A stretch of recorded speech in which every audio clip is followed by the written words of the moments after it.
Welcome back. Hi. Hi. So let's step into what we're doing for the next 2 hours with your minds and your motivation and your actions. See if you can step into the person, the being, the wisest you, the one that really understands this world, the one that can get an insight into this world, can make it work. I invite you to, for the next 2 hours, listen without motivation. Allow yourselves to be that person, just for 2 hours. And then everything, all the blah blah I get to do, and all the sounds you get to hear, should ignite something in you. Allow that to come. So to do that, we're going to bribe someone for teachings. So imagine you're making the most magnificent offering, the most beautiful thing you can imagine, the most perfect universe. Create it from your intention right now. Offer it in exchange for you to get something meaningful and insightful today. And let's use this. Sashi Puki Jishin Metotron Vira Lingshin Indegam Padi Sange Shindu Mikte Wagi Jokun Namdal Shinla Juparshan Iram Guru Ratnamandala Kandiratayami Sange Juram Soki Choknam Lam Janshu Bardu Dakni Kyapsuji Daki Jinye Gipe Sonam Ki Rola Benshir Sange Jupasho Sange Chudam Soki Choknam Lam Jonshu Bardu Dakni Kyapsuchi Daki Jinye Gipe Sonam Ki Jola Panchir Sange Drupasho Sange Chudam Soki Choknam Lam Janshu Bardu Dakni Kyapsuchi Daki Jinye Gipe Sonam Ki Jola Panchir Sange Drupasho.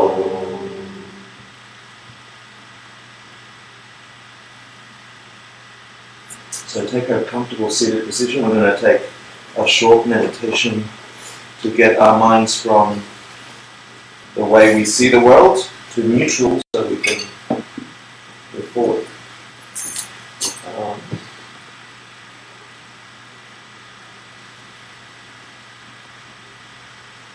So make sure you're seated comfortably, that you can forget your body for a few minutes. The base should be firm and steady. Your spine should be erect, being pulled up by the tip of your head, the crown of your head. Imagine a string pulling you up and suspended. Shoulders nicely balanced, neither leaning forward nor back. You begin to focus your mind on your breath. Just observe it, entering and exiting your nostril. Feel the sensation as it fills your body and exits.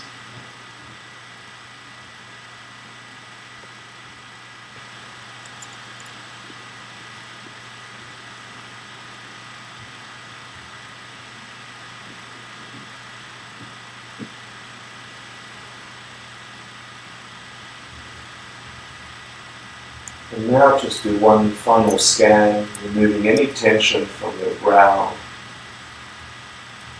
The edges of your lips should be smiling just slightly to open up the channels on either side of the nostrils. Remove any tension from the thighs, the abdomen, the chest, the face.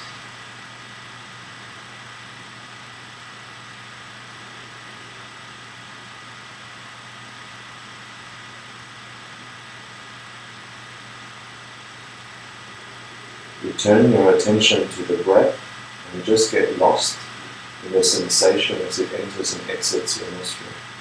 Whenever your mind wanders, just gently bring it back. Anything that could be a distraction will be there for you later. So allow yourself just a few minutes to be completely focused and lost in the sensation of this breath.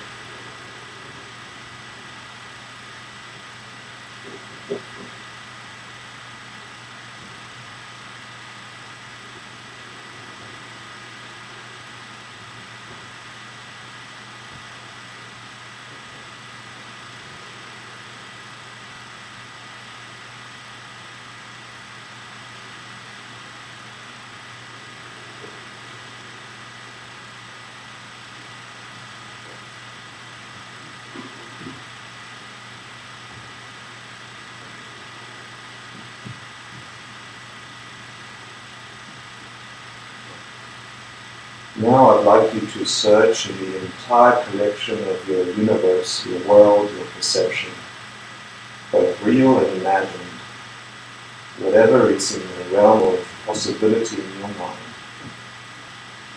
I'd like you to invite the most perfect teacher, the most perfect being, the most evolved being to come and sit in front of you in meditation posture facing you. It might be somebody you know, it might be a teacher, it might be somebody you imagine. But it holds all the qualities of the most enlightened awareness. And as soon as you conjure them up, they come. Instantly they are just fixed in front of you. It is just you and them.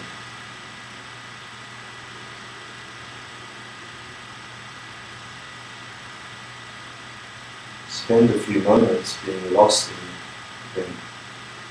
Look into their eyes.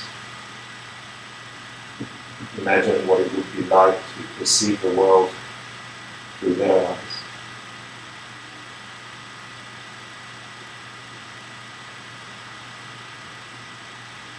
Imagine what they see when they see you with your intention to wake up. Imagine some kind of love for you. Some movement inside of them that wants to help you. Deeply help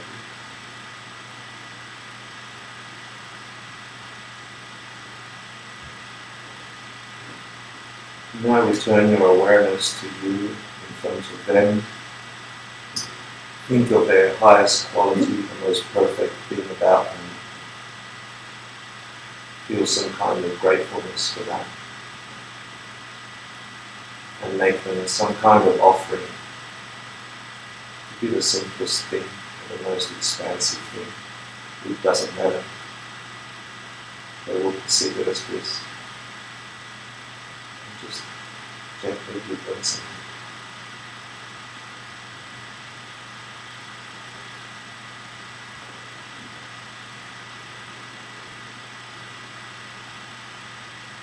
And knowing that in front of them you'll be able to clear up any obstacles and move forward in your path, see if you can recall in front of them whatever actions of minds which are what you did in the last day or so that brought some harm to your world rather than some goodness. Or if you were deeply jealous or angry, or you did something that you think you shouldn't have because it brought unhappiness, it was negatively motivated. In front of them, recall that moment and see if you can bring some wisdom to that moment, some clarity after the fact that brings a sense of deep regret in your heart, a wish to not do that again. It's nothing to do with guilt, it's just you wish that that didn't occur in your world again.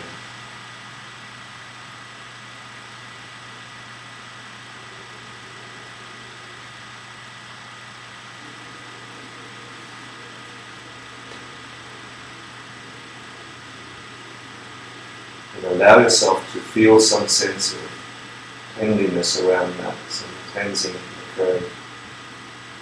At least the conviction not to do that again will come up next time, and that will help.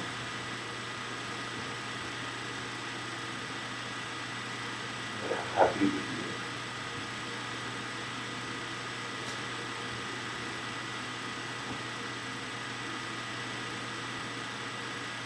And now share with them the most beautiful thing that happened in your consciousness in the last day or so. The deepest moment of wisdom, the greatest moment of restraint. Whatever the loveliest thing you did in your world to bring more joy, more meaning, more purpose, more understanding. Step into that moment in your mind, feel the whole range of sensations and the results of that action. That action grew and grew.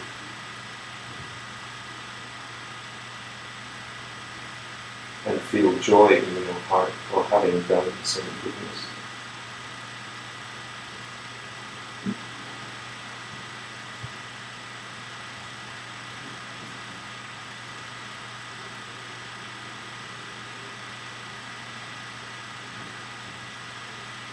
Really allow yourself to feel happy and joy for having done good.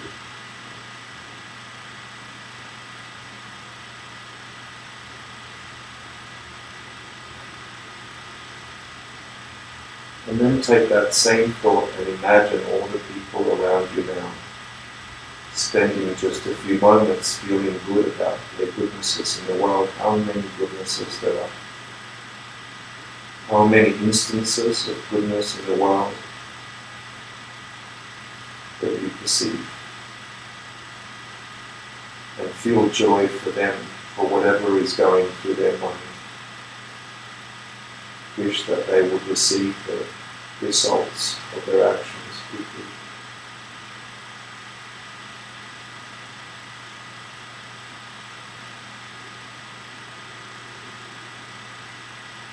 Observing them, receiving joy and wisdom.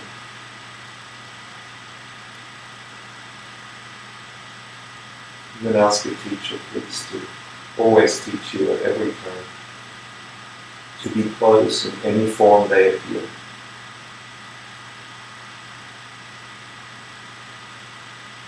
And to always stay. And as you ask them that, watch them rise up and turn the same direction in life, getting smaller and brighter,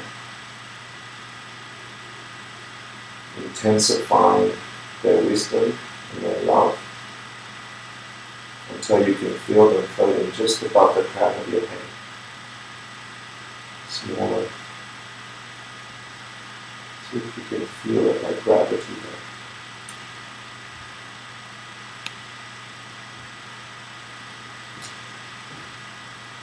there. Always protecting. Always pouring wisdom inside the crown of your head.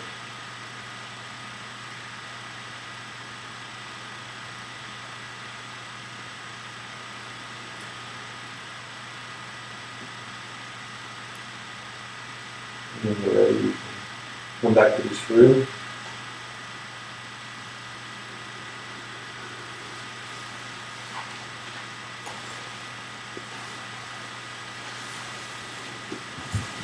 Thank you for coming. We need to do the email addresses. So last week and the week before we began ACI 5, Asian Classics Institute Course 5, called How Karma Works. This is Course 5 of 18 courses that cover the entire Geshe degree, 20 years in a Tibetan monastery. And we get the hyper-condensed version, and it's infinitely more than you would get anywhere else. So I encourage you to listen pure intentions and the hope to put some or any of that into action into your very lives, the lives you are living day by day, so that you can increase the amount of wisdom and happiness and joy and perfection in your world. So I'm going to start with reviewing the classes we did, class 1 and 2, which is tradition, how to learn things by rote, old school. But it helps people that are popping in and out of class, and it also helps us remember. So I'm going to take the next 10 minutes to ask what we've covered so far. So let's talk about the core, the main text, the root text that we are studying is called Abhidhamma Kosha. What's the English translation? Treasure House of Knowledge. Thank you. Speak up as we do this so the others can hear. So Treasure House of Knowledge. What does it really mean? Then? What's the Abhidharma? What's the literal translation of Abhidharma? Abhi means approaching, Dharma means existing thing, and it means the knowledge that takes you on the path to the highest existing thing, which is Nirvana in the Hindu school. Wow. That's good. What's your name? Michelle. Oh, nice to meet you. He's got the answers in front of her. Which means she's cheating. Great. So look, it's important to know this thing because you've got to know that the information we're covering comes from somewhere. So let's just talk quickly about the history of the Abhidhamma Kosha. Why is it the treasure house of knowledge? Because it contains a total of 8 texts, of which 7 are lost, and this is the 8th one. Okay, close. Yes. It is actually the summary of 7 texts. Yeah, and this is a treasure house, meaning the distilled version of those 7 which are lost now. Yeah, which are the sutras from the time of the Buddha. But every school studies this Abhidhamma Kosha. It's actually the text that went down to Theravada or Hinayana traditions. They study from this text, and all the high schools are Tibetan as well. So it is a treasure house because it contains all the jewels, all the treasures from those 7 texts. And when was it written and by whom? Master Vasubandhu, 350 AD. So this is what's mind-boggling. When I used to sit there and listen to these courses in the 90s, I used to go, whatever, the year of some John Kappa or something, like I wouldn't get the names and I wouldn't get the year. But the more you think about it, the more I think about it, the more I realize that there were people like that sitting in a room thinking these things 350 AD and before. And I mean, there were flesh and blood. There were people like you. They're born out of a mother. They live in a village. They have food. They don't go to the toilet. They're like exactly like you and I, minus the laptop. Yeah? And then they're drinking this information. They're processing it and making it into their consciousness. And then they're sitting there in candlelight at night writing this stuff down. But we got lights, we got nice comfortable beds, we got laptops, and we're like, oh, it's hard to do. But 350 AD, it impresses me that there are hordes of humans who have come before us, who have spent time thinking about where does this come from, what's this all about. Yeah? Monty Python did a really good rendition of that, called The Meaning of Life. But this is something different. This is the Abhidhamma Kosha. So the Abhidhamma Kosha, I don't know if there's a wonderful French translation that then got translated into English, and it's really difficult to understand. So we're not studying directly from the root text only. We're getting insight into it through a commentary by... What's his name? Good, I will remember that, but that's right. He's the first Dalai Lama. Yeah. His teacher was Jason Kappa around the year 1357. Okay, so we jump 350 AD to 1300s, middle of 1300s, and there's another creature, another being, grabbing this information, trying to make sense, of their universe for their sake and the sake of those around them. Just like we're doing. Just like what the point of this class is. The point of this class is not, I know we're covering historical facts, but it's not that. It's the application of that that's going to be any meaning at all. So, just to finish the review for class 1, how many chapters in Abhidharma Kosha? 8 chapters. And the Abhidharma Kosha is like a compendium of all stuff. So the first few chapters cover all existing things, from the largest galaxies to the tiniest subparticles. They describe all sorts of realities. They divide the universe into all existing things and then start slashing down to explain where they come from. So why are we studying that when we're doing a course on karma? Because it helps us understand and make sense of the root text, which is very difficult to understand. That's the commentary, but why would karma be in the Abhidharma Kosha? Or why is karma? Yeah. Because he says that everything, all the worlds come from karma. Okay, so the first line of chapter 4 of the Abhidharma Kosha is all worlds come from karma. So we covered all the worlds, we covered all the beings in the worlds, and in Eastern philosophy the worlds are not just a planet, an orb with oceans and clouds. It's much more than that. It's both the seen and unseen. It has all these other implications. So when they talk about worlds, they talk about what we're going to hear Geshe Michael talk about in the Wheel of Life, or the 6 realms of existence, and what they are and where they come from. So we've jumped into class 2, which is the Abhidharma 4th chapter. It's all about karma, and that's mainly what we're studying. Then Master Vasubandhu, in the last class, we talked about, he says the world comes from? Movement of the mind. Karma. No, that's karma. The world comes from? Karma. Right? Where does it not come from? He argues where it doesn't come from as well. A created being or an unchanging cause. Right? So he refutes the thinking of the time, which is similar to some of our thinking here, which says if you really investigate this stuff, and what the Buddha said is, all the worlds come from karma. They do not come from some creator being with some qualities, and we discussed that in ACI before. And what's one of the arguments why a creator being could not have created a world with these conditions?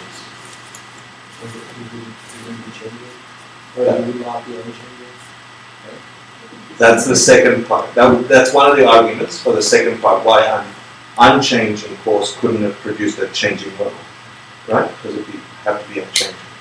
Or it would have to change to produce something. But why would a creator being have created a world with these conditions? What's one of the arguments you remember? It would have happened all at once. That's okay. If there is such a thing as an instantaneous creation, well, why create time? Why create, if everything else functions, you do this, you wait a little while, that happens, you wait a little while, that happens. Cause and effect, cause and effect. Why not create all the entirety of all existence with a millisecond? Well, what's the point of time? So it's inconsistent with the nature of the world we live in to have something go bang. So it's really refuting like the Big Bang theory, saying there was nothing and then there was something, someone went shwing.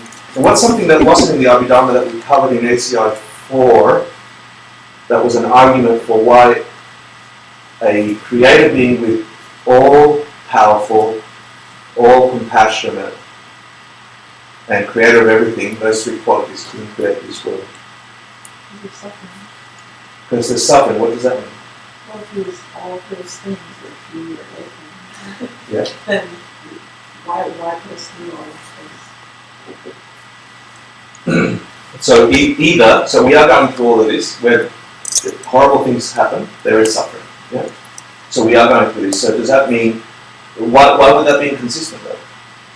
Because if we were all powerful and compassionate, then we would fix. Okay, so that's good. Yeah, so if there was such a thing, and this took me so long, like I felt so uncomfortable thinking about this because I grew up in a Catholic culture where, I grew up soaked into the idea, like we talked about last class, that there is this all-powerful being, creator of everything, it's on our money, In God we trust. It's everywhere. And I'm not being disrespectful. I want to say that over and over. I'm being analytical. I'm trying to figure it out because things don't make sense. I want to stop suffering. I want to understand.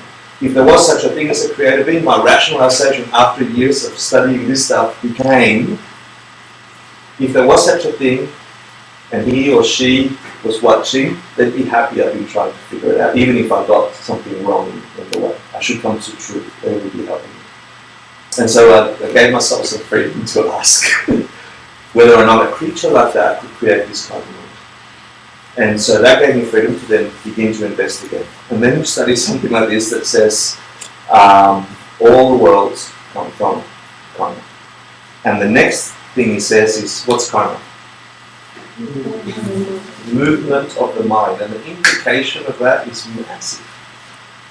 And so what we're going to cover today in this class is some types of karma. What does that really mean?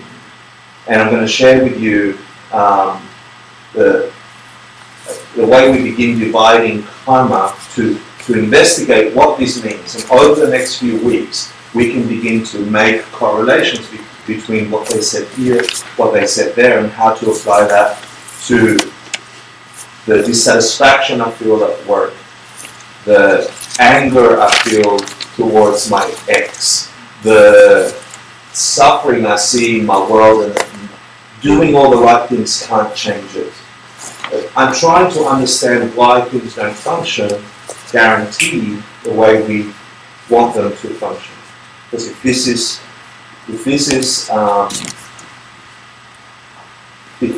describing a law, like Newton describing gravity, and we figure out cause and effect, then we must be able to function in that realm and get results, rather than blindly hoping that by doing some kind of random action we're going to get the result. That's suffering. A couple of things from last course. We began dividing karma into two things, two types of karma. What were they? Motivating and motivated karma. So what's motivating karma? It's your thoughts. So there's something happens, the movement of the mind, and that motivates, that's motivating something else. What could it be motivating? Action of body, so things you do with this vessel, and things you do here. Now, I found that interesting when I first heard of it. I'm like, surely there's more stuff than just saying something or doing something or thinking something. And it's been 17 years and I haven't thought. Please help. Motivate another thought. Yeah, well, motivating could be motivating. Just check. Yeah. No, I had a nice question last week as well, which I was like, and I'd like to ask my teacher soon. How, like causes like, how does motivating karma produce motivated karma? Whoa!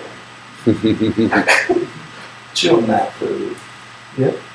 So then we had in the motivated karma, summarizing still last class, so everybody can catch up and we can refresh these ideas. Because at the end of the 12 weeks, you're going to end up with a very dumbed down summary version of some sensation of what's covered in here. You won't have the depth of your entire lives of somebody saying to you, cause and effect is this, and God did that. And you're not going to have your lifetime worth of impressions, but you're going to have 12 weeks worth of impressions, some of which should stick and smash you out of orbit from any wrong thinking or any incorrect thinking and towards some self-guided thinking.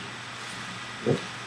So then we talked about the motivated karma, the karma of speech and body, had two types. Okay, great. Communicating. So there were two types. You could observe these things, these karmas of body and speech, and some would be divided into communicating and some non-communicating. So give me an example of communicating, or what would be a classical example of karma that is communicating. And similar in prayer, on their knees, their hands clasped, when it indicates an act of virtue. Mm-hmm. Okay, so that's communicating. Watching somebody do something is communicating. Even someone punching you in the nose is communicating some act of non-virtue. Yeah? And so that's communicating because you see the action, or even hear them speak. What's non-communicating? That's the aura. Yeah. The detailers describe this thing that non-communicating karma stuck to you like an aura. And that was, I think we have that in here so we could get some kind of visual about it, so we can get some sense of it. But there were 5 divisions of non-communicating karma. So give me an example. Actually, tell me what non-communicating karma is first. It's an example. It was like someone who took their vows, and then they've taken their vows, and when they're done, you can't see the vow on them. You can't see the virtues. Yeah, it's not indicating. It's not indicated by their action. So they might have been in that room, taken some vows, or done something virtuous, and if you'd seen them, you'd go, that's communicating to me that they're doing something virtuous. Or the opposite is you saw somebody in that room punching somebody else in the face. Yeah? And that's a karma. That's a deed, an action planted that is communicating to you their intent and what type of karma it is. And then they walk into this room and the rest of us see them. We see the person that took the vow, we see the person that smashed somebody in the face, and we can't tell the difference. They're just beings, but they say that like a shroud, they carry that karma. Right? Like the vow is still intact in that person, as is the intent of bashing, or the action of having bashed somebody. Right? Mm-hmm. Good. So non-communicating karma has 5 characteristics. So once we saw somebody get up, well, we didn't see somebody get up from the vow, and they're walking around, they have some vows in them. Whatever that is, that karma, that non-communicating karma has 5 characteristics. Do you remember them? Virtuous and non-virtuous. That's it. So it's either virtuous or non-virtuous. It's saying it can't be neutral. They're distracted, so they're... So even if you're thinking about something else, that energy, that sense, that karma, the residue of that deed is still there. Even if you, what do they call it? No mind? Mind stopping. No mind. Yeah, meditation. So even if you've gone really deep into the most subtle mind, the thing is still there. Yeah? It's made of the 4 elements. And it's made of the 4 elements, which were... Air, earth, fire, wood. Yeah. So just to clarify on that point, it's not that people believed at the time that there's one little particle of dirt and one little particle of water and one little particle of air in this thing. It's saying that it has the qualities that those 4 elements has. All it's saying is that it is made of physical stuff. That's really what it's saying here. So I know in the West when we talk about the 4 elements, we tend to, or at least I do, to think that it's made out of dirt and water, a little bit of fire, a little tiny fire. So Hector, I want to argue against the communicating karma because just in the example, like if we were watching the Dalai Lama prostrate, I might think, oh, what a beautiful virtuous act, but someone from the Chinese government might think that he's a terrorist and a horrible person. Yeah. So how could the karma that's communicating be in the karma itself? It can't. By emptiness, it can't actually be communicating anything. So which school are you debating from? Right, a higher school, basically. Prasangika school. Which school is the Abhidharma Kosha? Kindergarten. Yeah. So, but that's a great point. And for those of you who are thinking about this in detail, you should come to that conflict. Yeah, and the more you study this thing, the better it is, because you will come to conflict, and that's the point. You will have so much cognitive dissonance, so much of your brain going, when you get these ideas and you try and apply them, and that's a good thing. Because in that space where you are split from the way you think things work, is where if you've got just the right motivation and the right information, truth can come for you. So that's a perfect example. We're studying the Hinayana presentation of where things come from. The ultimate goal is nirvana. For them, emptiness means no self. There's a whole complete different view about that. But you know from a higher school perception, understanding that perception is where it's at. But we're not learning that now. Yeah. So my question is, because I think a lot of people, even if they didn't necessarily be exposed to the Buddhist ideas of it, maybe would come to the same conclusion, like, well, that doesn't really make sense. Or because perception is a psychological idea. It's an idea in our general culture. Like, we all kind of could sort of point at that and say that's a little bit fishy. So my point was sort of just to be like, how do you think we should frame this? Because it doesn't quite jive with me, like the communicating, non-communicating. I'm just but it's a perfect question. So let's have a look.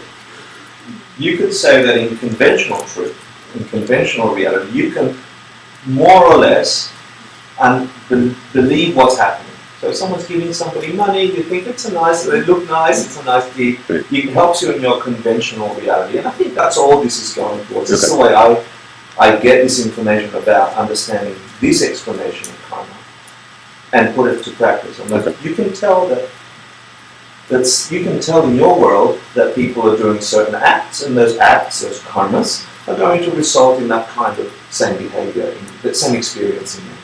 That's at a later time.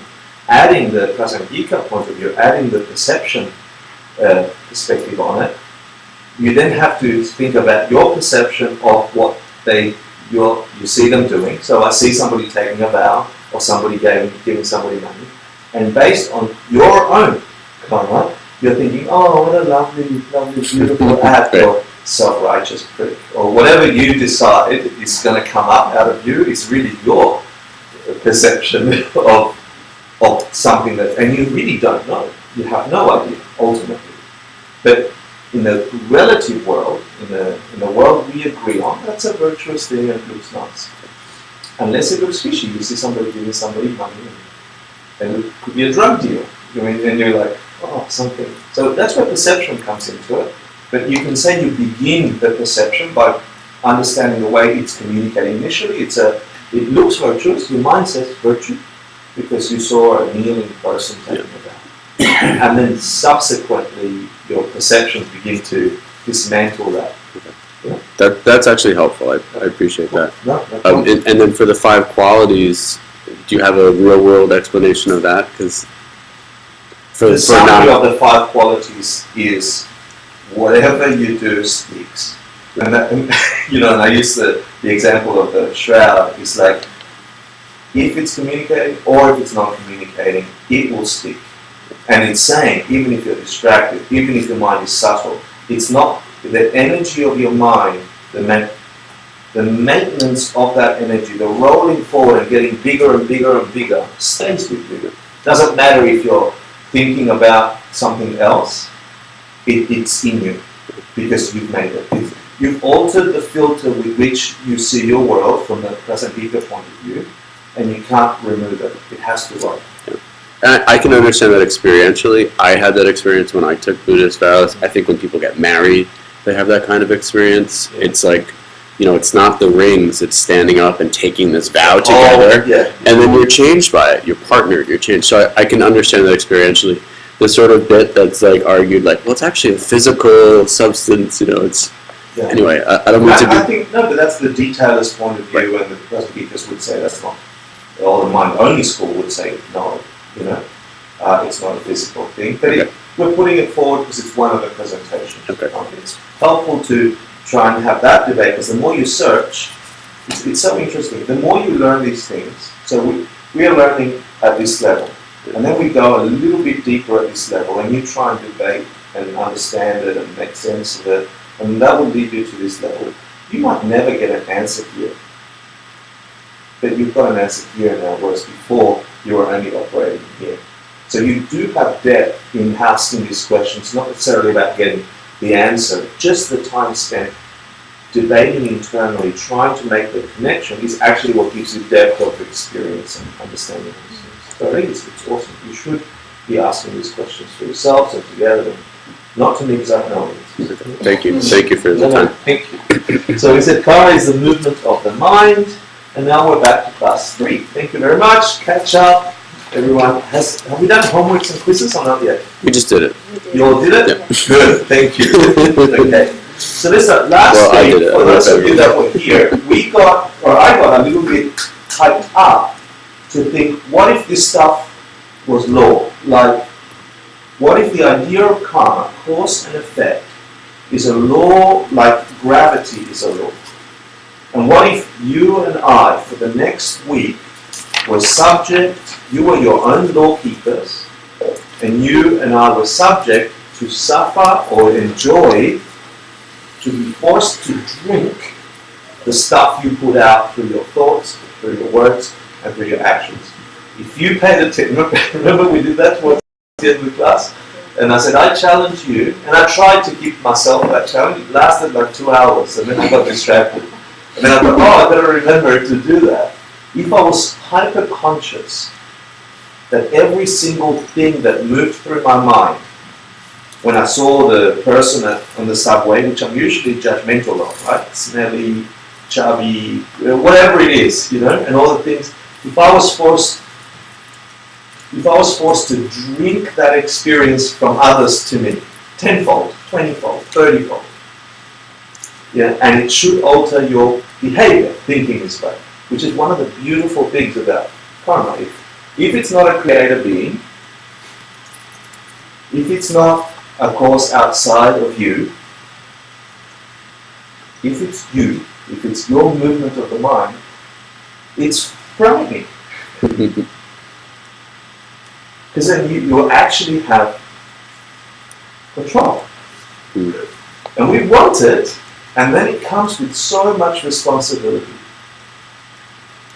That's the most amazing thing, and hopefully you did. Who tried to do that? Let's have a look. 1, 2, thank you so much.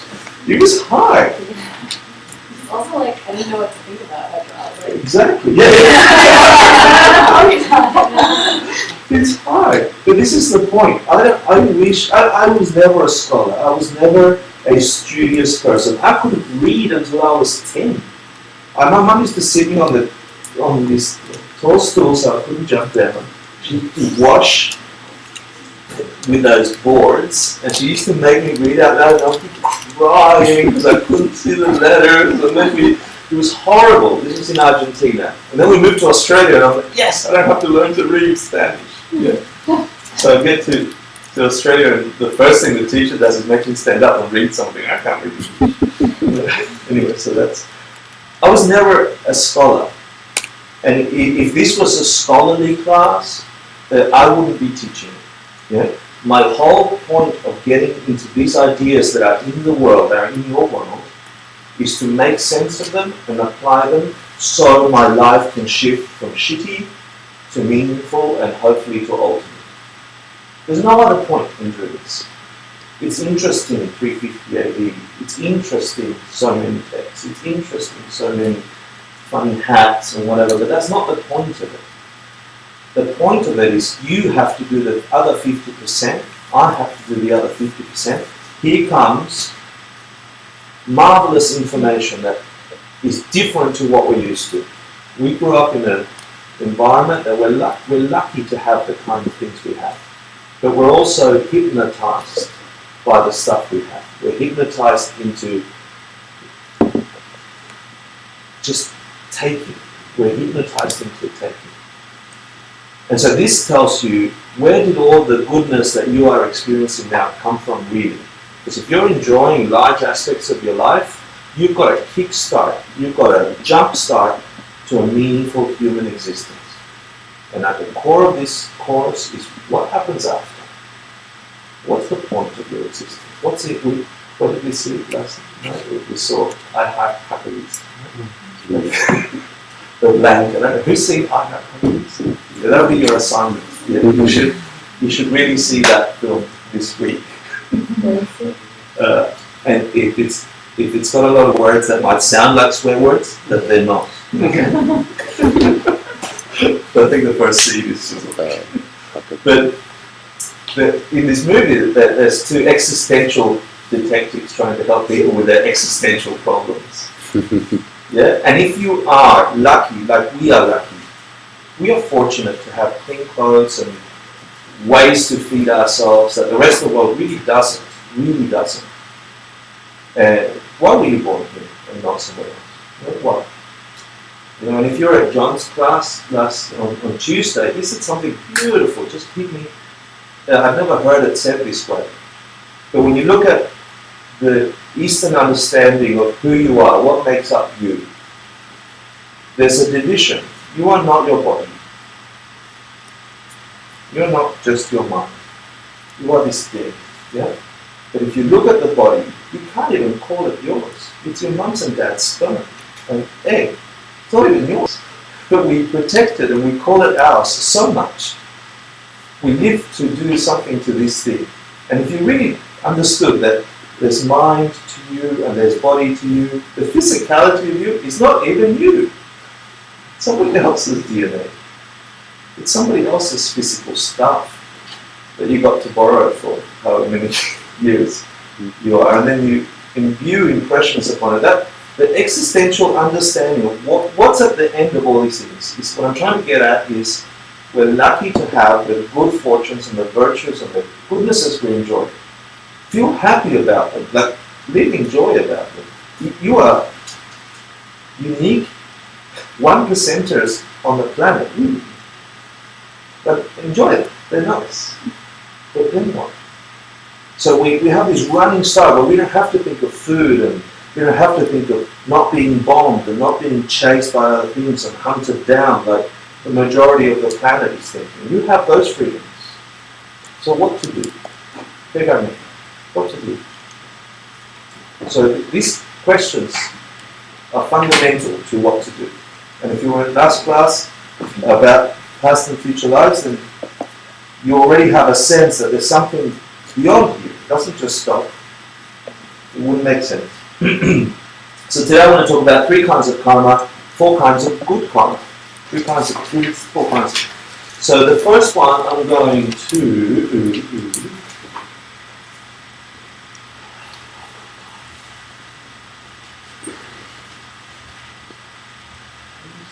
What's that? Oh, okay. It's going to be, Yeah. So that's the definition of a good. it's the first 2 lines. Yeah. And then I'm looking at what's the one? The end of the second line. So if you look at the end of the second line, that's gewa. So say gewa. Yeah. And that's virtue. That gewa in Tibet means virtue. And it's not virtue as I learned in Catholic school where you're so virtuous, such a virtue. Yeah. We look at the definition of virtue in a second. It means good deed.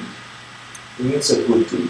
So that's one of the 3 types of karma I want to cover. The next thing I want to cover is if you put a heading, see below that you got nigewa. Mm-hmm. Yeah, that's the second type. That's nigewa.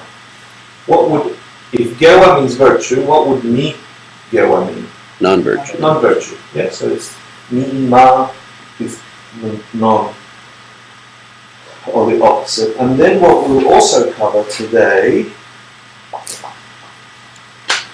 if I find my notes properly, is lung ma ten. See the last line of the 4th line, it says lung ma ten. That means neutral karma. So the 3 types of karma I want to cover is gewa, nigewa, and lung ma ten, which is neutral karma. So virtue, good karma. Nigewa, non-virtue, bad karma, and Maten. Maten, which is neutral karma. So there's the 3 types that I want to cover. And up there we have the definition. And understanding the Tibetan breakdown of a definition of a word will give you a deeper insight than just me telling you the definition. Because you can guess what good deed is. You can probably guess what a bad deed is, but if you look at the fine points of the definition, it will also give you insight onto a whole bunch of subtleties or unconscious behavior around it. So let's look at gewa first, and I'm just for good luck, for good karma, let's break it down. If you could follow after me and say, do reshi la Dureshila. Namin. Namin. Is that what it says up there? Good. Yes. License. Oh, okay. The la was missing, okay. Yidu Ongwa. Yidu Onwa. Dewa Nongwa Dang. Dewa Nongwa Dang. Thank you. Now we're all robots. Yeah? Then say Tendu. Tendu. Dungyal Le. Dungyal Le. Kyopa Ninde. Kyopa Ninde. Tokje Gewa. Tokje Gewa. That's the definition of good deed. So just to break it down, underneath that, Du Reshila means in the short term. So already you got something in the short term. Namin. Namin is sometimes translated as ripening. It just means karmic result. And it's important here. It's this idea of it takes cooking time. And namin means something happens over time. It cooks, it grows, it turns into. It's one of the sucky things about samsara, about this world. This time that it takes for ripening things, for turning things on.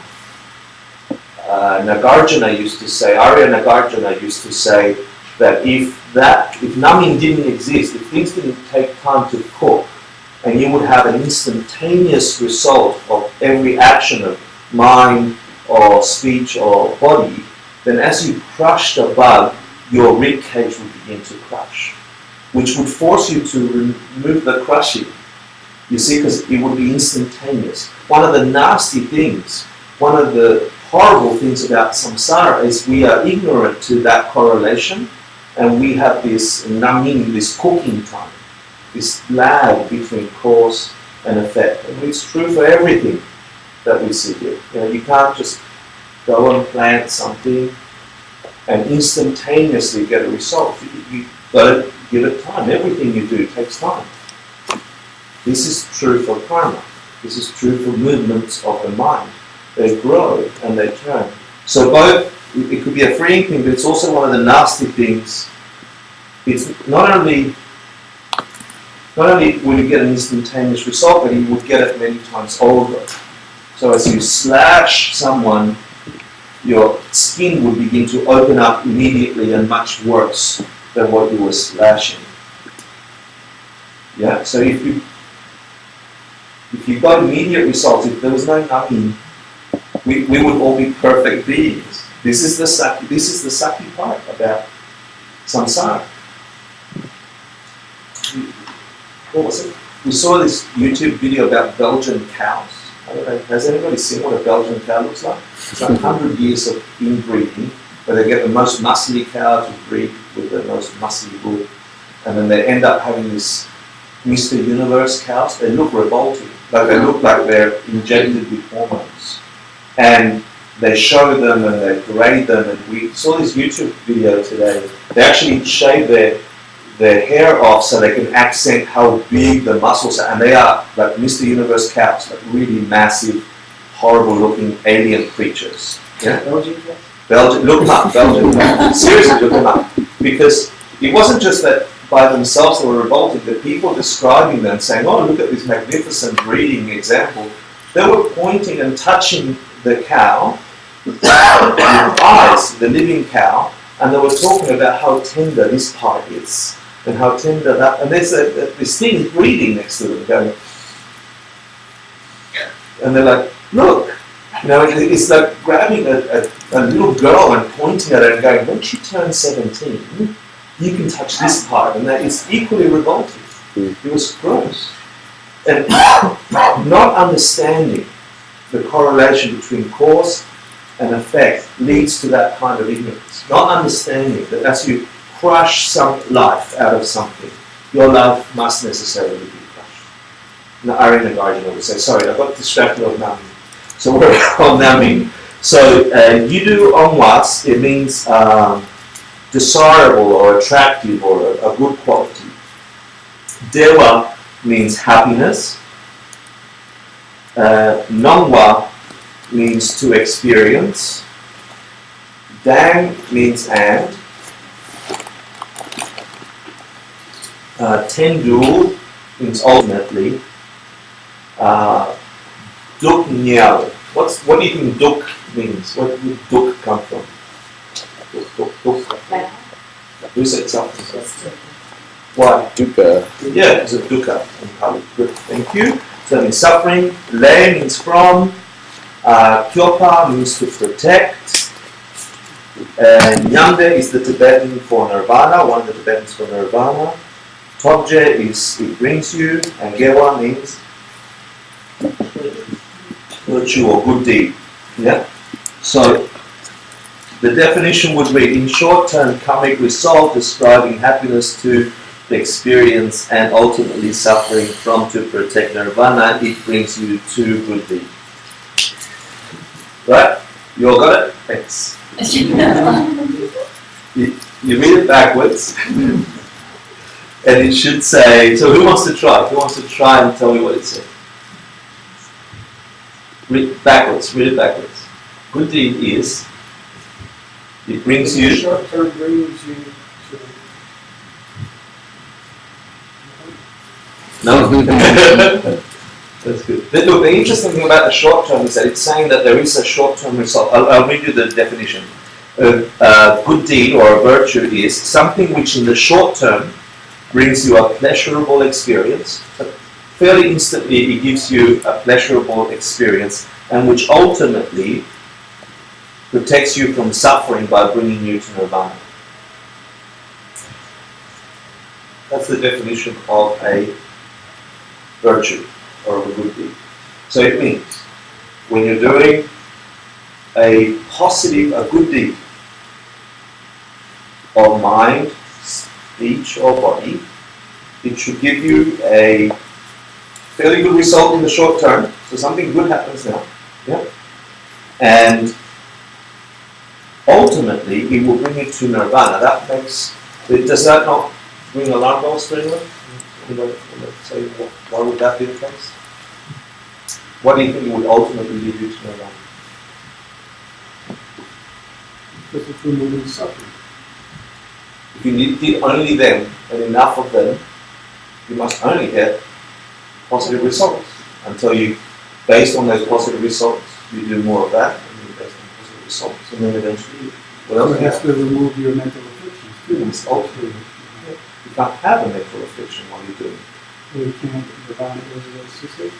Yeah, excellent. So we'll cover then some byproducts of doing good deeds, according to You can't have mental afflictions if you don't have non-religious karma as well. You can't have them at the same time. How's that? Yeah. And we'll cover when we cover But the. you only have virtuous, then you never have. Of course you can't. Yeah, that's not enough. Right? But if you don't have any negative mental afflictions.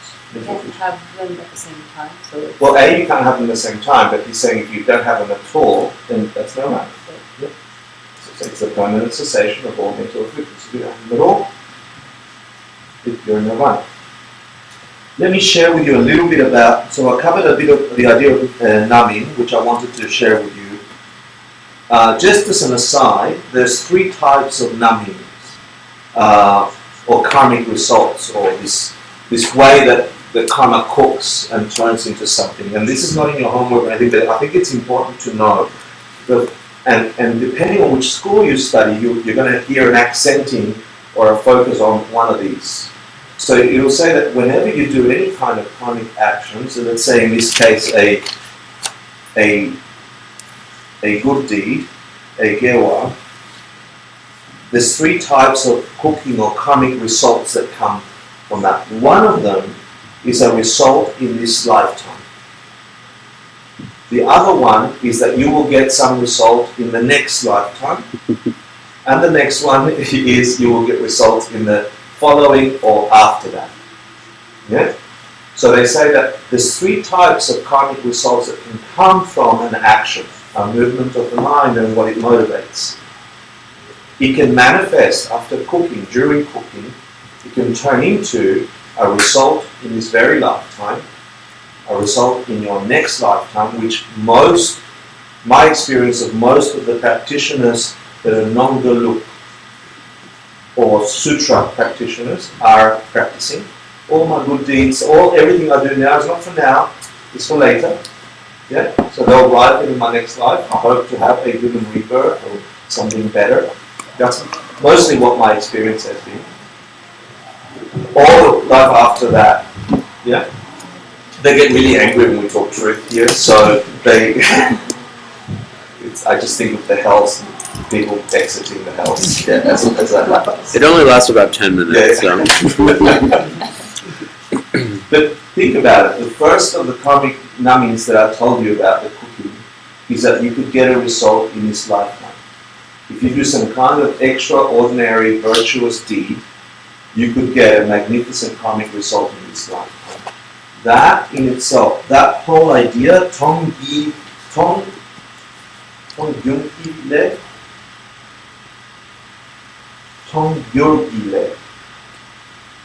is the whole basis for a tantric practice. The whole basis, the whole reasoning for the secret practice, which come after these 18 courses, for those that have access to a teacher that has that lineage, that has insight into that realm of understanding these teachings, is that if you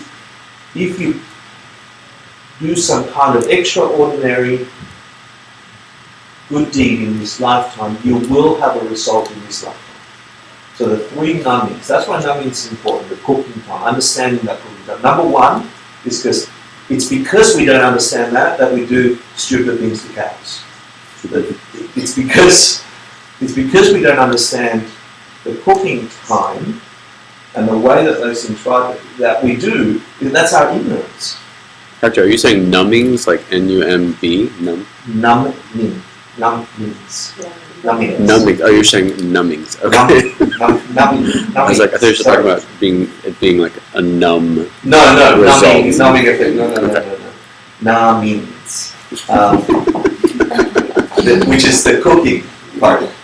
Not numbing. Sorry. Thanks for the clarification for those of you who. And that's the crux of it. That's the essence of it. If we together understood, and hopefully by the end of this course, you will get enough in-depth information about all the subtleties and all the different divisions of karma, then you drink that stuff, not supposed to believe it, you test it, and you see if it works. It should free you. That's the point. The point of this is if you figure out the subtleties of how to use this information, you can remove suffering. Because the suffering is not understanding the correlation between cause and effect. We think we're getting apple trees when we're watering the ground, because we think putting water on the ground produces apple trees. So we go and put water on the ground, and here comes an apple tree. I put water on the ground, here comes apple tree. You need water. It's one of the conditions, but it's not the ultimate source. It's not the main source of apple trees. There's a thing called a seed. It sits under the ground. You can't see it, but because we're somehow dumb, we can't figure it out. So we create a feast. We invite all our friends. We put water on the ground and say, we're going to have apples today. And it pops up an orange tree, and everyone's disappointed. We're hurt. Misunderstanding causes suffering. Is it a different school that says that if you weren't going to test it out, and I mean it's hard to test it out exactly for another life. Mm-hmm. Is that a different school teaching? Because Oh, I see. Okay, let's go back to course 4, I think. Remember the division of all existing things? Yeah? Remember the three divisions of reality. What was the obvious? What was the obvious reality? Nagir. What was hidden reality. So this is obvious, you can all see it. Yeah. Cochlear? Cochlear means you can hear something, but you're actually making an assumption that I'm holding that thing. You can't see it, it's not, yeah, but your mind is making a connection between the sound and it's creating a vision of what it could be. But with that investigation, you're fairly right, it was that still. Still that. It's still that? No, I can do that for a long time. So that's cochlear, hidden, because it's hidden to your direct perception. Direct perception, hidden to your direct perception, and then there is Shinto cochlear. In our world, there are things that are very hidden to us. And the understanding of karmas, the subtleties of karmas, out of those three come in which Shinto cochlear. But you have to be like at Buddhahood to understand all the subtleties of why this is that specific shape, etc. Seeing emptiness directly, having a direct experience of the ultimate nature of all things, which is like a massive task, is out of those three realms of existence, which one? Cochlear. It's just cochlear, it's just hidden. Yeah. You can have it. You can have this understanding in this lifetime. You can have it cognitively first, and then in meditation, you must be in meditation to have this experience. You can have a direct perception, and people have, and people write about it, and people have it in all sorts of traditions. They have a direct insight into the ultimate nature of all things. They call it water poured into water. They call it seeing emptiness directly. They call it having a direct vision of God. They have whatever people call this thing. It's available to us. It's hidden. It's not very hidden. But the subtleties of how things, from that emptiness, from that lack of existence, how things come to be this way, the very fine details is Shinto cochlear, which means out of those three realms, you don't need anybody to tell you that this is a bottle if you know this is a bottle. Yeah? If you had some kind of impediment, you might need some kind of, besides using logic, you might need a little prompting to say that sound is a bottle. You saw me hide, right? But mostly you just need your current logic to figure that out, habituate it, and you get understanding of your hidden world.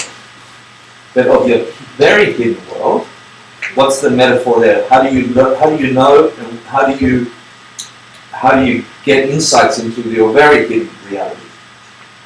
What we covered this in last course. You have to accept the higher authority. You take it on authority, yeah, and it's not like you have to take it with Buddha said. And it's not like Buddha invented it, so you must believe it. It's not that at all. What I was explaining last class and the class before is that if we use the metaphor of Newton having an insight into gravity, or Columbus having an insight into the curvature of the Earth and the Earth being round, once they abide in that understanding, their world makes complete sense. And then the rest of us idiots have to trust them or come up to the limits of our understanding each time we try and interact with the world that they're interacting. So it's not like the Buddha said, I'm going to invent the idea of emptiness. I'm going to invent the idea of karma. Using the metaphor of Columbus or Newton, he had some kind of insight into the ultimate nature of things and said, this is how things are.